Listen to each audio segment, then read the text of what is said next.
Shalom.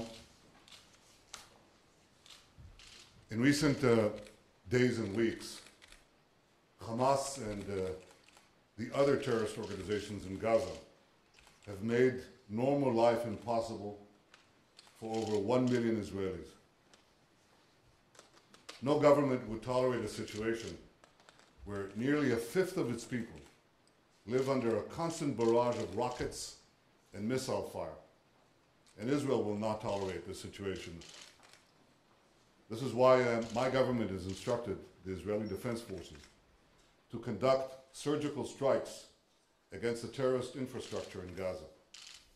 And this is why Israel will continue to take whatever action is necessary to defend our people.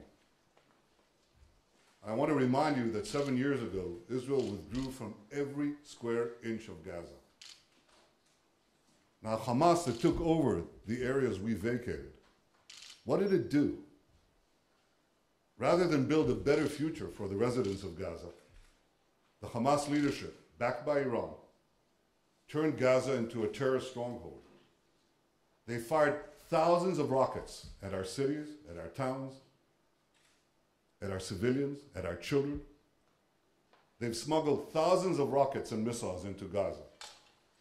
And they deliberately placed these rockets and missiles in civilian areas, in homes, in schools, near hospitals.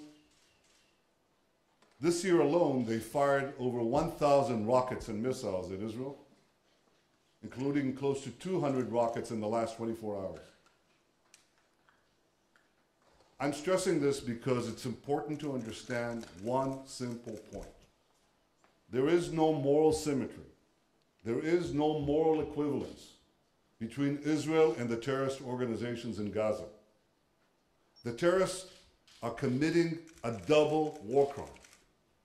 They fire at Israeli civilians and they hide behind Palestinian civilians. And by contrast, Israel takes every measure to avoid civilian casualties.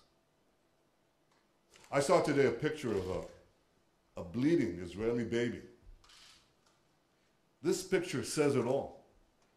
Hamas deliberately targets our children, and they deliberately place their rockets next to their children.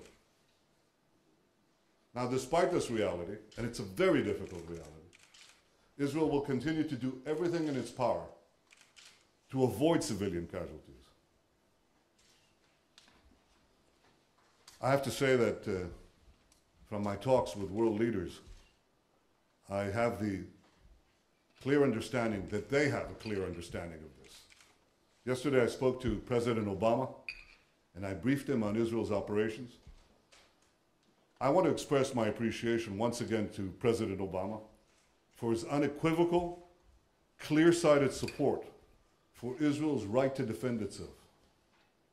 I also want to express my appreciation to the other world leaders I've had a chance to speak to in the last 24 hours, to President Hollande of France, to UN Secretary General Ban Ki-moon, to EU Foreign Secretary, Foreign Minister Catherine Ashton, and to the Quartet representative Tony Blair.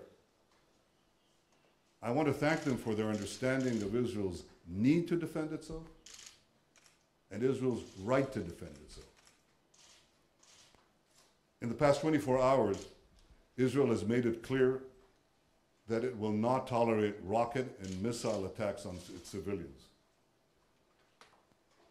I hope that Hamas and the other terror organizations in Gaza got the message. If not, Israel is prepared to take whatever action is necessary to defend our people.